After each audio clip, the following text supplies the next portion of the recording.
Hello, everyone, and welcome to another edition of Political Power Ranker, where we track the movers, shakers, and rule makers of our country. Joining me as always, is Emerson College Polling Director Spencer Kimball.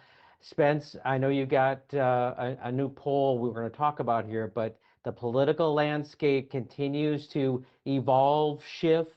The foundation seems to be weakening for the establishment party. It's a very interesting time, and which makes your results today and moving forward much more interesting. You got it, Chris. Today we get to look at Ohio, but as you mentioned, Texas was heating up this week with a primary battle. But Ohio is where we are today, and it used to be, as goes Ohio, so goes the nation. Not so much these days, but we do have some competitive races, it looks like. We do. Let's look at your poll, the breakdown of how you created this poll this week in Ohio. Tell us about it. So we collected this data over the weekend, finished up on Monday. We used texting as our primary method and some online panel to put together a sample of 850 people with a margin of error of about 3.5%. All right, here we go. Your first results are kind of a shocker. You're going to make some news here, Spence. Tell us all about it and we need details here. Well, this is an interesting race. So we're looking at the governor's race here. You have Democrat Amy Acton and Republican Vivek Ramaswamy. And we had Ramaswamy up by 10 points back in August. And we said, wow, this looks like an easy race for the Republicans. Now we're here in December and we have Acton up by a point. So this is a big switch in what we've been seeing. In particular, what we saw is the change of women voters. So male voters were breaking for Ramaswamy by about 20 points before, and they continue to break to him by about 20 points. But the female voter was breaking to Ramaswamy by 2 points last time, and this time they're breaking over to Acton by 19 points, and that's where she's been able to make up ground. That's a huge, huge shift.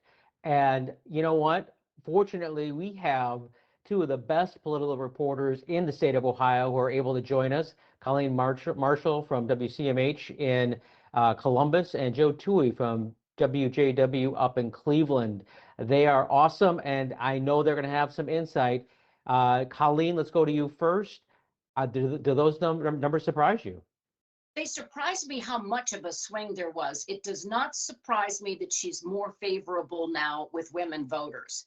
Her messaging going around the state, and keep in mind, she has been campaigning since last January. She has been out. She's going into rural communities.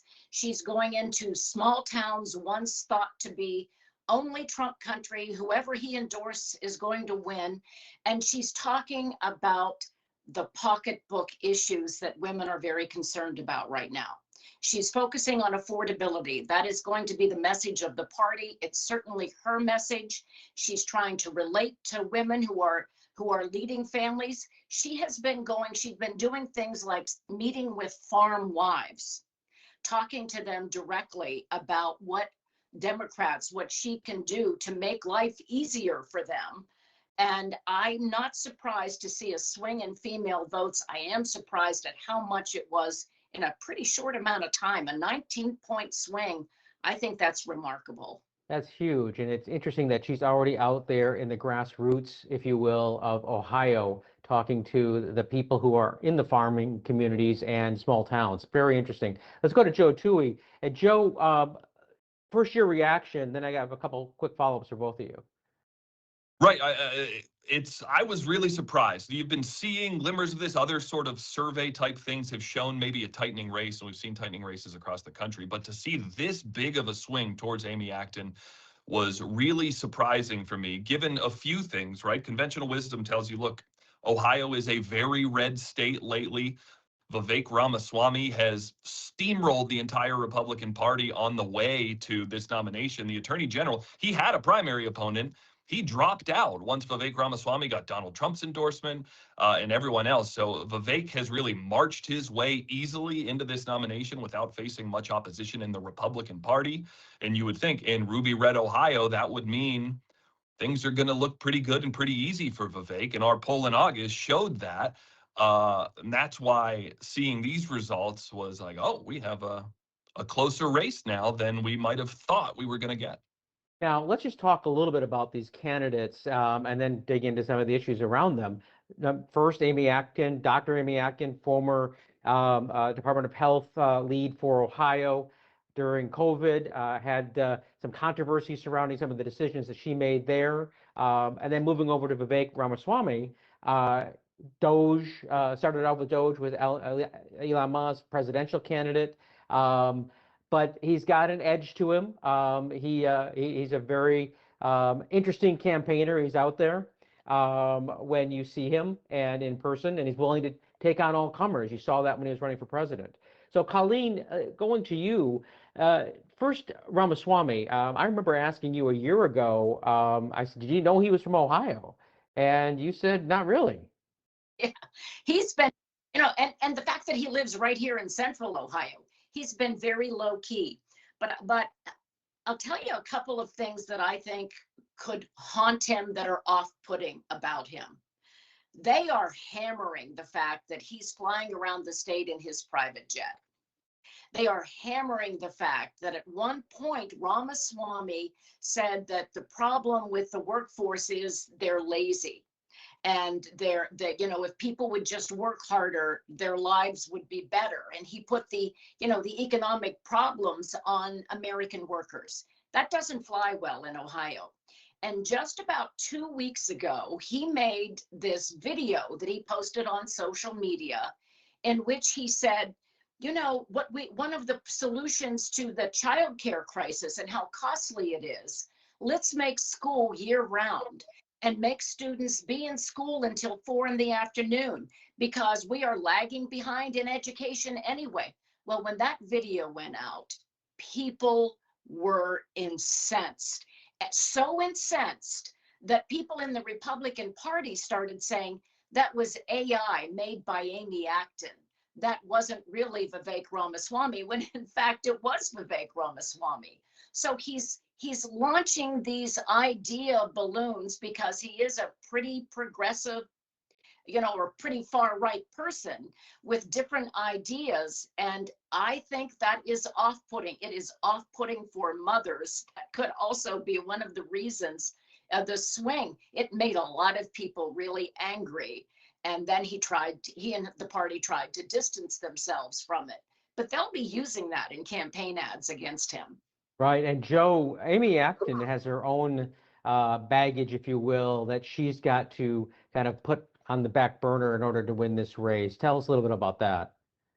Right. Well, if you read any of Vivek Ramaswamy's press releases or Twitter X posts about Amy Acton, he's given her the nickname Dr. Lockdown, and that, of course, goes to her time being the state health director during the COVID pandemic under Republican Governor Mike DeWine. But all of the fire from Vivek towards Acton has really been about closing schools and making bad decisions in big government during the COVID pandemic. Amy Acton, for her part, says she's proud of what she did during the pandemic, saying she made the best decisions based on medical advice at the time. And her part, one of the things I asked her when I spoke to her about a month and a half ago or so, and I said, what do you think is something people underestimate about you? And she, without hesitation, said, people don't think I'm tough enough to run this race, which has kind of been one of the knocks against her. Vivek Ramaswamy, seasoned debater, goes on cable news, is used to jousting with protesters, and that's not really the format that you've seen Amy Acton in.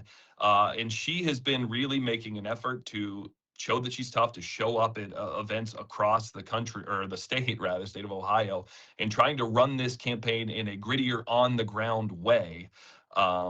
And it shows, at least now, a year or so out, that work is paying off. We could talk about this race probably for the full half hour here because it's so fascinating that the changing of events and the numbers over the course of 4 months. But we have another big race. And Spence, this is the Senate race. You've got John Husted and Sherrod Brown, who lost to Bernie Moreno in 24, and the current senator who is filling J.D. Vance's seat right now. Let's see those numbers because it's a different story. Exactly, Chris. And as we saw, Ramaswamy giving up 4 points, Acting picking up 7 points. That flips a race on its head. This didn't change as dramatically. We can see Brown picked up 2 points, Husted dropped 1 point. So it went from a 6-point race to a 3-point race. And that's what's very interesting in this polling. We're looking at the governor's race where you see a big shift and a shakeup. Here, there doesn't seem to be a big shakeup. And then we get into those name recognition questions. That kind of explains where Husted is. But the bigger concern is where the Republicans are going to be with Mike DeWine when we start looking at his approval numbers as well. But in that Senate race, right now, it seems to be pretty steady as opposed to what we saw in the governor's race where the Democrat was able to make up a lot of ground. You know, Colleen, I want to throw something at you with seeing those numbers. What we're seeing in our show as we poll across the country is the new, fresh face, maybe more progressive, but more energized, is really doing much better than the same old candidates that have popped up on that still are around. The Chuck Schumer recruited candidates. Does Sherrod Brown have that energy, that one last pizzazz to kind of carry him over the line here in this new environment for Democrats? You know, that's the question, because Sherrod Brown is a prolific fundraiser, and he, during the last campaign, was able to go to, I think he told me, 21 states and get support and get money. Okay, he can bring in money. Can he bring in enthusiasm? Because what has plagued the Democrat Party in Ohio is this lack of turnout.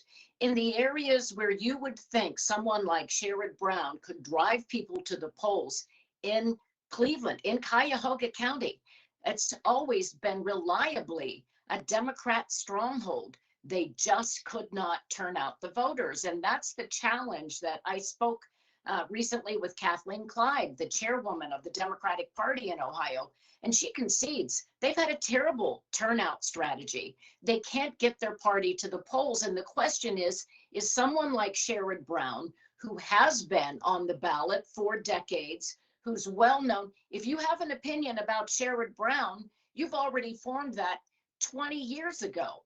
Is he the person who's going to inspire younger, newer Democrats to come to the poll? Maybe they think Amy Acton is that person because she will be, of course, at the top of the ticket. But that's the question. But he's a prolific fundraiser. He's a really good campaigner. He's an on the ground, get to know you, shake your hand, listen to your problem kind of a campaigner. So I think that they're hoping the two of them together, when they start campaigning together, which they will do, that will make a difference, maybe get people to come out and vote. Joe, let's go over to you. Does Senator Husted have enough foundation built to kind of carry him through another election? You know, I was surprised that these numbers were what they are. Husted is doing surprisingly well. Spencer may know better, whether that's, incumbency advantage or the benefits of being in a red state. Because here in Northeast Ohio, Husted is, despite being in office for as long as he has, he's relatively, I don't want to say an unknown, but under the radar here. He's not someone that's in news stories often or physically in Northeast Ohio a lot. I think I said this, I think on the last time we did this show, I think that's an opportunity for Brown, whereas Brown is a very defined, known quantity in Ohio. John Husted, despite being an incumbent, still remains a relatively unknown here. And this comes, right, I think just yesterday, the Husted campaign officially launched their campaign video, and you saw all these major Republican accounts, including Vivek Ramaswamy up to the John Thune and everyone talking about how great a fighter for the Make America Great Again movement John Husted is. So I think just this week, they're starting to define themselves, and it'll be interesting to see how the Brown campaign takes advantage of that. And can I add one thing to that? Because I think it's going to be interesting as they try to define themselves. You know, we talked earlier about Amy Acton being called Dr. Lockdown and them trying to tie all of these COVID issues to Amy Acton. Well, when Amy Acton was at the microphone talking about COVID and the protocols, right beside her was Lieutenant Governor John Husted. He was part of that effort. So if they start to say that she did all of this wrong, I can't imagine that the Democrats won't say, wait a minute, John Husted was there saying and advocating for the same exact thing. This was not a political thing. This was at the time a health crisis. So I think it's going to be interesting to see if that plays into their definition of John Husted. Sounds like we could have a couple of great races in Ohio coming up here in the November elections in 26. We do have to take a quick break. It's time to pay the bills. We'll be right back with more from Political Power Ranker and more results from Ohio.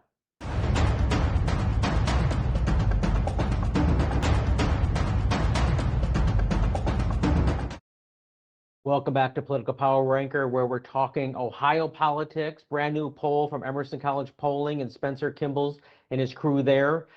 The next slide up we have is your favorable, unfavorable ranking within the state politicians. Let's look at it. Well, Chris, as Joe and Colleen were pointing out, look at John Husted.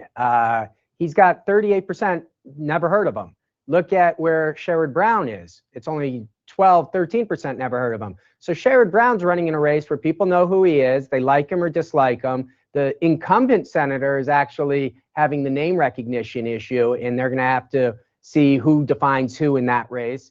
And then when we look at the governor's race, Amy Acton, she's got the low name recognition there. Ramaswamy is 10, 15 points higher. So she's got room to define herself, or Ramaswamy will define her candidacy as well. So it's an interesting dynamic in these two races where the Republican in the Senate race has to define themselves, but the Democrat in the gubernatorial race has to define themselves. So a lot of defining going on in the early stages of this race. Well, let me just ask one quick question about that. So she jumps 10 points in 4 months, yet she's not as well known as Ramaswamy. What does that tell you as a pollster?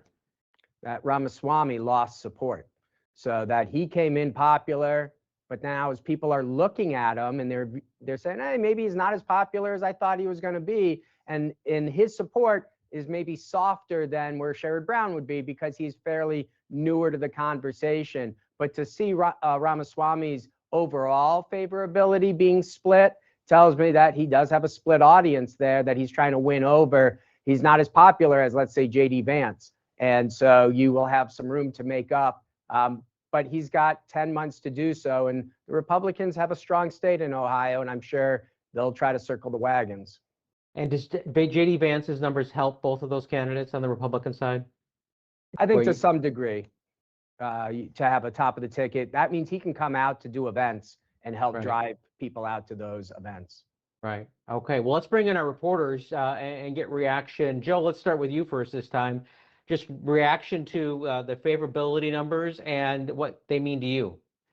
Well, the J.D. Vance numbers specifically now make a lot of sense because one thing that really jumped out to me, I mentioned John Husted officially, launched his campaign this week. They released the video of, walking in the factory and talking about fighting for you. But normally when a Republican candidate releases a video, and he worked with President Trump to deliver X. In John Husted's video, it was he worked with President Trump and Vice President J.D. Vance and made sure it had a picture of Vance alongside Trump. And that really jumped out at me because normally it's Donald Trump that's the draw, right? And you don't really tie Vance to that, even though he's the Vice President of the United States. But now seeing those Vance favorable numbers, and obviously Vance is from Ohio. He won a statewide election here not too long ago. That kind of clicked with me like, okay, so J.D. Vance may be helping, sell the sauce here as well. Right. And Colleen, what jumped out at you? One thing that just kind of popped for those numbers?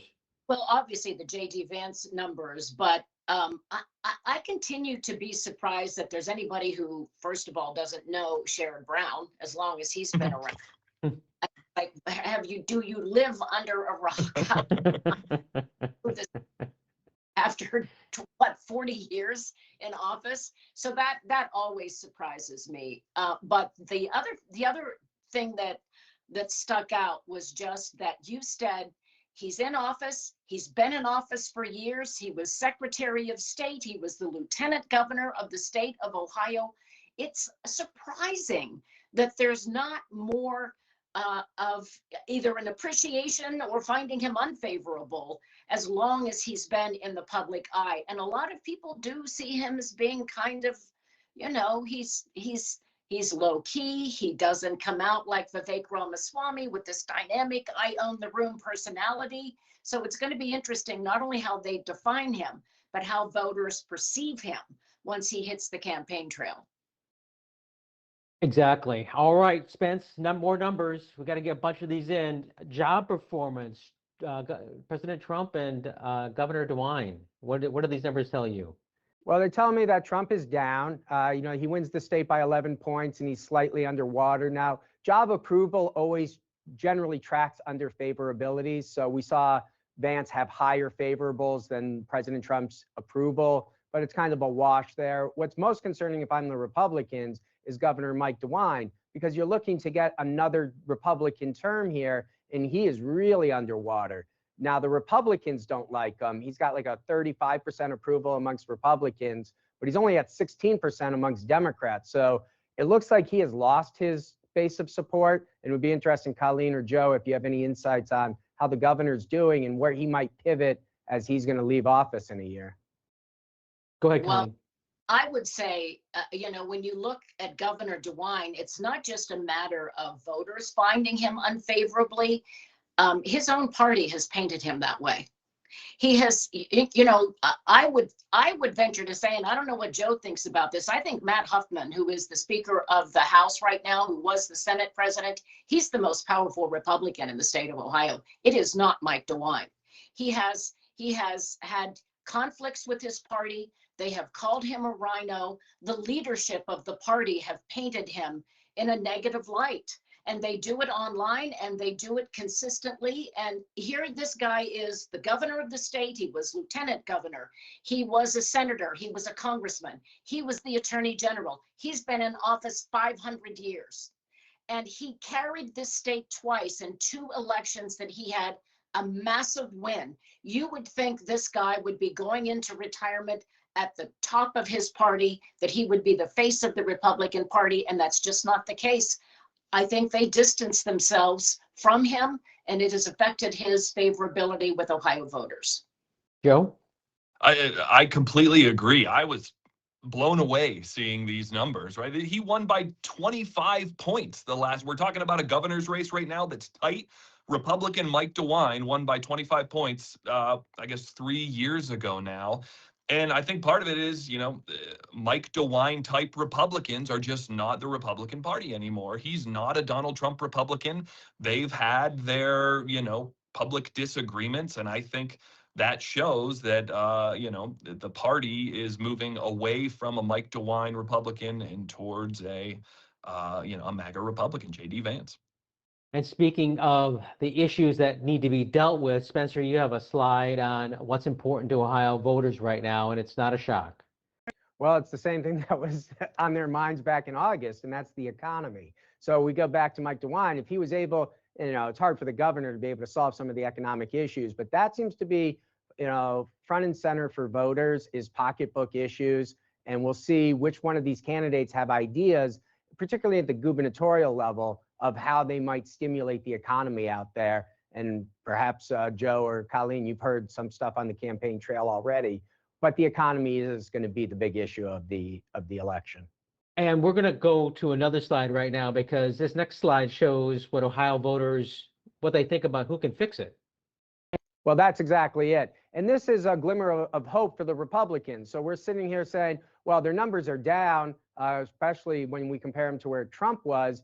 But when we ask voters, who do you think is going to be able to solve the affordability? It is a +6 for the Republican, but you can see it's 19% undecided. So both parties are going to try to make the case that they're going to be better for the voters and better for the economy. But obviously time will tell where these numbers shift. Joe, 30 seconds on the issues here. What's your takeaway? Yeah, I mean, post elections, right? New Jersey governor, Virginia governor, NYC, cost has become the name of the game. Everyone's talking about costs. Vivek, it's taxes. And as Colleen mentioned earlier, that's where he got in trouble, talking about bringing the cost of childcare down by extending the school year round, make it go till 4. So I think he's still finding his voice on that. But yes, cost is down. A little surprised by the immigration number, but yes, that all tracks for me. Colleen, what about you? You got 30 seconds. I think that because the races are as close as they are, that 19% undecided stuck out to me, because those are going to be the voters who help decide this. And both parties have to be directing their votes, their messaging to the undecideds, and in Ohio now to the independents, because that's what I think will decide this race. Fascinating insight from both of you. We got to take a quick break. We come back. Spencer's up and down for the week. So don't miss it. Stick around. We got one last segment.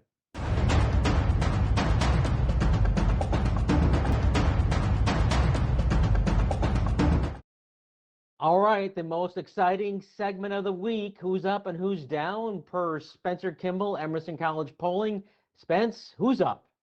When we take a look at that plasma screen, we see Amy Acton up this week. She's obviously been able to take a 10-point deficit, turn it into a 1-point lead. A very competitive race for governor. We put Acton up this week. All right, shock me here. Who's down? Well, with Acton up, the Republican opponent, Ramaswamy, is down, but he is not out. Ohio is a late-breaking Republican state. We'll be interested to follow this race over the next 10 months and see if they break back for Ramaswamy at the end, or if Acton can pull up the upset. You know, Colleen, about 25 seconds here for you. I mean, Spencer's analysis is I'm spot on. You know, this is still a race, a big one, but it's still going to favor Republican in the governor's side. In this state, given the Trump factor, which we can't ignore, he's not going to be at the top of the ballot this year, no. So I think that's why this is going to be one of those races that really is going to be up and down in the intervening months. It'll be interesting to see how Spencer polls these races in July or in September. You know, and it all depends on, I think, the Trump economy and how people perceive some of the ideas that are coming out of Vivek Ramaswamy and Amy Acton's camps, because as we've seen, some of those ideas can really move the needle. Joe, some quick thoughts. I just completely agree. Amy Acton has to be up. You know, there was a point where Tim Ryan, we didn't mention, was threatening to get in. They thought she was a weak candidate. She's proving a lot of people wrong with these numbers. It's a tighter race than expected. Awesome. Thank you very much, Joe. Thank you, Colleen. Spence, as always, great numbers. Everyone, just a couple of housekeeping items. Number one, go to NBC4i to watch Colleen Marshall's show, Sunday Briefing. Go to fox8.com to watch Joe's Battleground Ohio, brand new show on our digital platform up there. And if you're interested in catching Political Power Ranker on social media, you can go at Political Power Ranker and you'll find us. So thank you very much, you guys. Another great week, and we will see you next week on PPR.